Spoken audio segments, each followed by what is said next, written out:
دنیا کو بلاؤ گے تو اللہ تمہاری دنیا کے مسئلے بھی حل کر دے گا، چین سکون نصیب فرما دے گا۔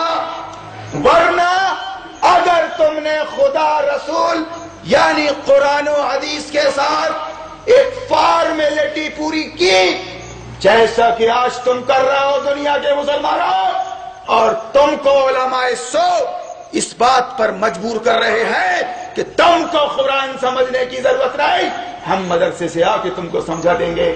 میں ایک ایک بھائی سے اپنے گزارشات پہ گزارش کر رہا ہوں کہ قرآن تمہارا سب کچھ ہے، رسول پاک سب کچھ ہے تمہارے، جو رسول دے وہ لے لو، اور جس سے رسول روکے اس سے رک جاؤ، تمہاری خیریت اسی میں ہے۔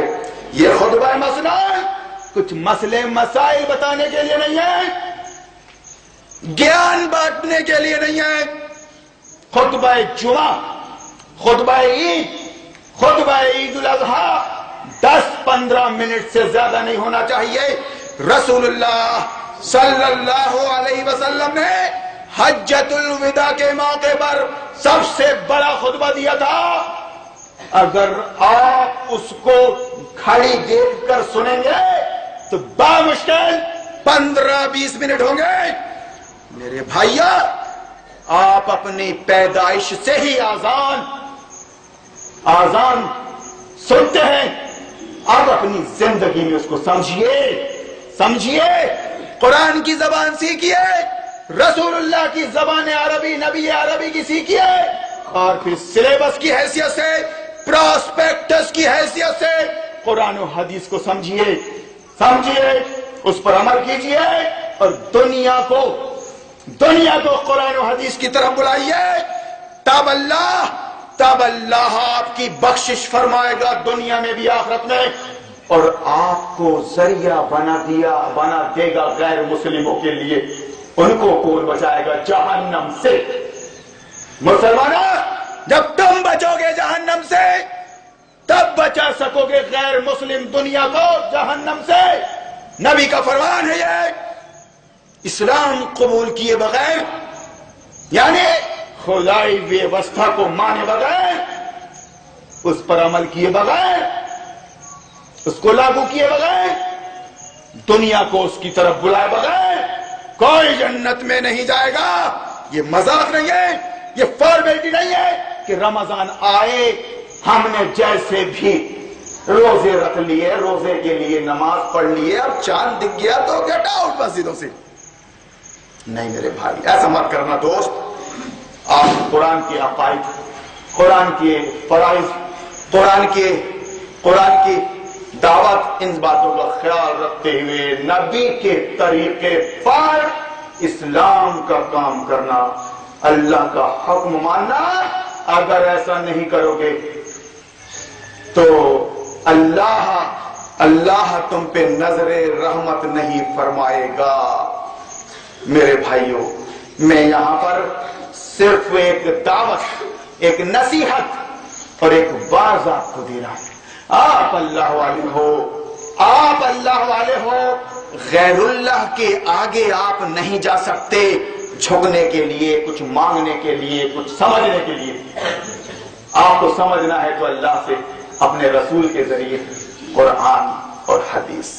میرے لیے اتنا وقت کافی ہو گیا، ابھی 10 منٹ ہوئے ہیں، صرف ایک نصیحت کہ اللہ کو مانا ہے تو نبھا دو، رسول اللہ کو مانا ہے تو خدا کی قسم اس کو نبھا دو۔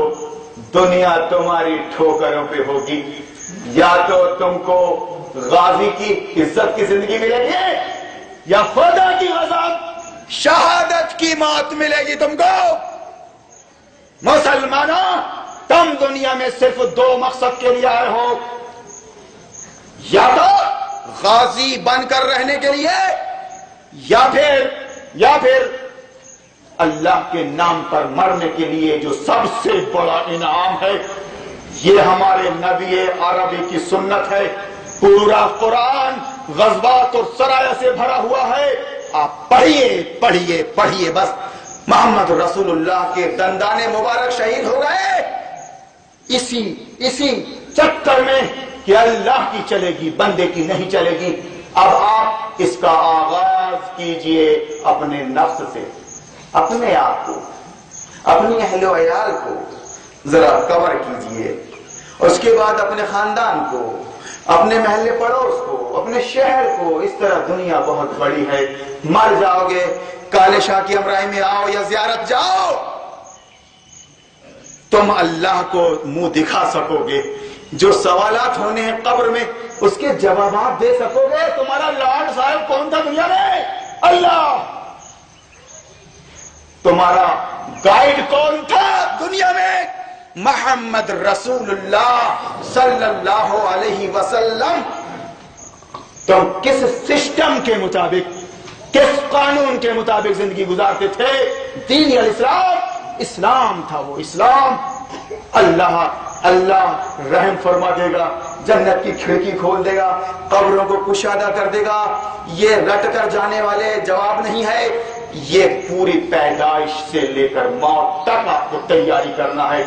اسی وجہ سے میں ایک مسلم کی حیثیت سے آپ کے سامنے کھڑا ہوں. وہاں بھی نہیں ہوں، میں سنی نہیں ہوں، میں شیعہ نہیں ہوں. میرا دین اسلام ہے اور میں مسلم ہوں، اور میرے بھائی لوگ امت مسلمہ ہیں. امت مسلمہ قرآن کی ورڈنگ ہے. میں نے قرآن اور حدیث کو پیٹ پالنے کا ذریعہ نہیں بنایا ہے. میں اللہ کی خاطر آپ سے گزارش کر رہا ہوں کہ اپنا فیصلہ خود کریں، سوئم قرآن کو سمجھیں، اور یہ بیچارے کرائے کے مولویوں